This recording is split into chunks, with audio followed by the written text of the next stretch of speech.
we're going to go ahead and take this bountiful harvest. Blackberries are the first of the season. Raspberries are starting to come in pretty well. And then you can see the strawberries are almost dying out. And the few blueberry bushes we've got on there, there is just one little blueberry inside there. So we are excited. We're going to take this and turn it into a cobbler. Got little Rachel here, and she is all excited because she helped pick them. I think she probably picked a quarter or more of the raspberries. And then Luke and Sam and Abby also helped. So I've been inside working on making some sauerkraut, and they've been out picking berries. And we are, I think Luke's even made a fire using flint and steel. So we are really excited about what we've got ahead of us. We're going to pull out the cast iron and have a good evening. We'll show you what it looks like when we're done. Might be dark by then, but hopefully we'll still have some light. Shalom. Hi, shalom. Haven't been on video for a while, but just want to show you. Here's Joel. He's gonna help us make some cobbler tonight. He's doing really well, and we're happy with his progress. But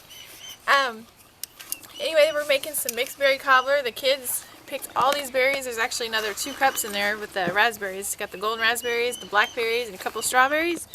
And I just mixed in some sugar in there, and that's gonna go on top.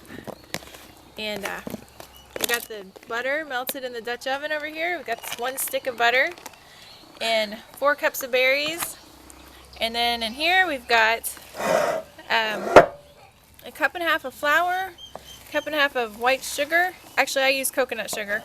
The recipe calls for white sugar. And 2 teaspoons of baking powder, 1/2 teaspoon of salt, 1.5 cups of milk. And I'm going to go ahead and put that on top of the butter. And the recipe actually says to do the berries first, but I did that one time and it stuck really bad and it took forever to clean. So I'm going to go ahead and do the batter first. And that protects it from sticking. We make this every year, and it's a super easy recipe. Samantha likes to make it too. It's very good.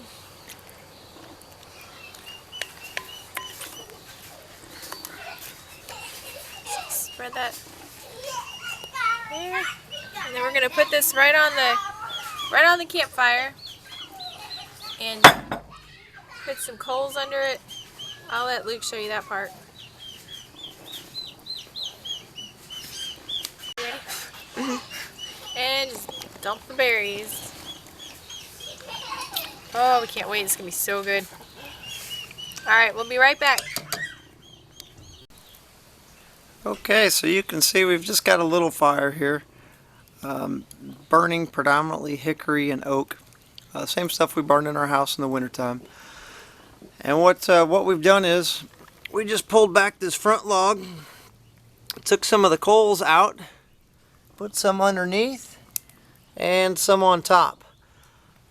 I've watched lots of different shows where, you know, people use Kingsford or whatever briquettes, and they have it down to the science. They put like 5 briquettes on the bottom and 10 briquettes on the top.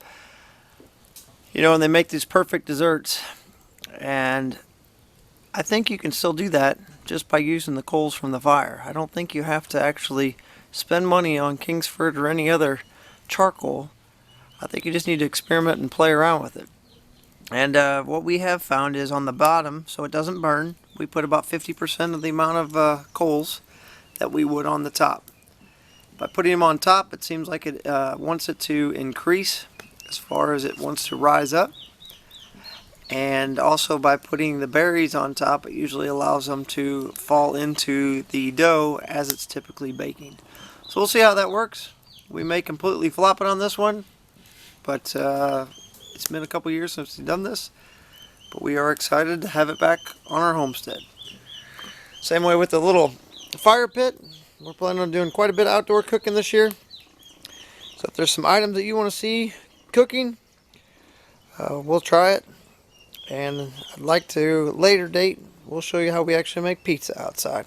I think that'll be a fun video, because it took us several months to figure that one out. We'll be back in a little bit. Okay, so we've taken it from outside to inside. You can see it steaming real nice. And boy, it looks good. I wish there was a way on a camera that you could smell it. But it smells really good too. So we're excited to try it. And maybe in one of our later videos, we'll let you know how it tastes. Appreciate you watching. If you got any other good recipes for cobbler and other stuff that you're doing on your homestead, we'd love to hear them from you. Take care. Shalom.